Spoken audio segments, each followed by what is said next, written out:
सुनहरी तितली का रहस्य एक अनोखी परी कथा जहां एक नन्ही लड़की की निस्वार्थता पूरे राज्य की तकदीर बदल देती है। बहुत समय पहले की बात है।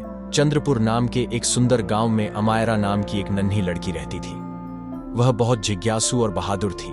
उसे नई जगहों पर जाना, अनजान रहस्यों को खोजना और हर चीज को समझने की कोशिश करना बहुत पसंद था।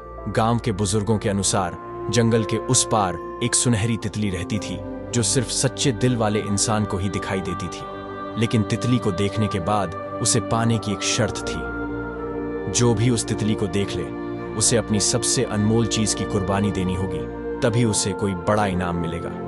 यह सुनकर गांव के लोग डर जाते थे। कोई नहीं चाहता था कि उसकी अनमोल चीज उससे छिन जाए। लेकिन अमायरा अलग थी। उसने ठान लिया कि वह इस रहस्य को जरूर सुलझाएगी और उस तितली को खोज कर रहेगी। एक दिन अमायरा ने अपनी माँ से कहा, माँ, मैं जंगल में घूमने जा रही हूँ। माँ ने उसे सावधान रहने की हिदायत दी और जाते समय अपनी दी हुई लकड़ी की चूड़ी उसके हाथ में पहनने को कहा। ये चूड़ी उसकी माँ ने अपने हाथों से बनाई थी और अमायरा के लिए ये सबसे अनमोल चीज थी। अमायरा जंगल की ओर बढ़ चली। वहां उसने बहुत अजीबोगरीब चीजें देखी। संगीत बजाते पेड़ जिनकी पत्तियां हवा में लहराकर मीठी धुनें बजा रही थीं। चमकते हुए फूल जो अंधेरे में तारों की तरह टिमटिमा रहे थे। बोलने वाले खरगोश जो भागते भागते एक दूसरे से कहानियां सुना रहे थे। लेकिन इन सब के बीच भी अमायरा की नजरें सुनहरी तितली को ढूंढ रही थी। अमायरा चलते चलते एक झरने के पास पहुंची। वहां पानी इतना साफ था कि नीचे की हर चीज साफ दिखाई दे रही थी। तभी अचानक उसे अपने कंधे पर हल्की सी सरसराहट महसूस हुई। उसने धीरे से सिर घुमाया और देखा, एक सुनहरी तितली। तितली के पंखों से हल्की सोने जैसी रोशनी निकल रही थी और उसके पंख किसी बहुमूल्य रत्न की तरह चमक रहे थे। तितली ने धीरे से कहा, तुमने मुझे खोज लिया अमायरा, लेकिन अब तुम्हें अपनी सबसे अनमोल चीज का बलिदान देना होगा। अमायरा कुछ देर सोच में पड़ गई। उसके पास कोई कीमती चीज नहीं थी, लेकिन उसकी माँ की दी हुई लकड़ी की चूड़ी उसके लिए बहुत अनमोल थी। उसने बिना कोई हिचकिचाहट अपनी चूड़ी उतारी और कहा, मेरे लिए सबसे अनमोल चीज मेरी माँ की यह चूड़ी है, लेकिन अगर यह बलिदान देना जरूरी है तो मैं तैयार हूं। तितली मुस्कुराई और अचानक पूरा जंगल सोने की रोशनी से भर गया।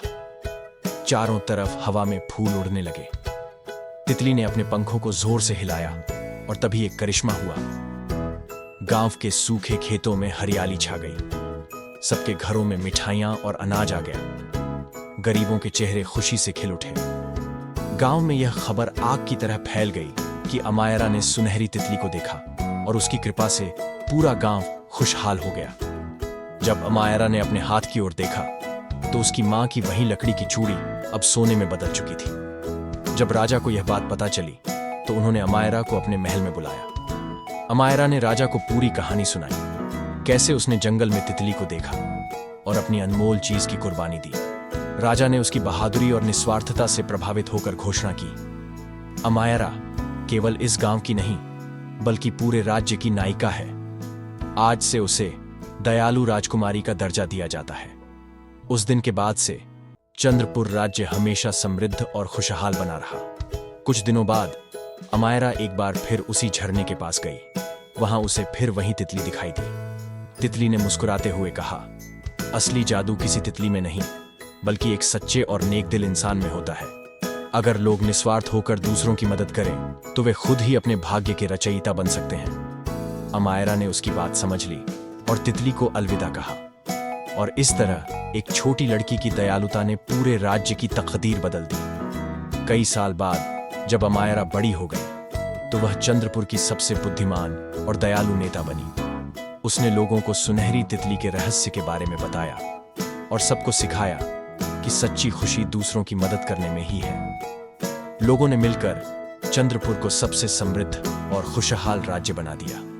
कहा जाता है कि जो कोई भी निस्वार्थ भाव से किसी की मदद करता उसे एक दिन सुनहरी तितली के दर्शन जरूर होते थे।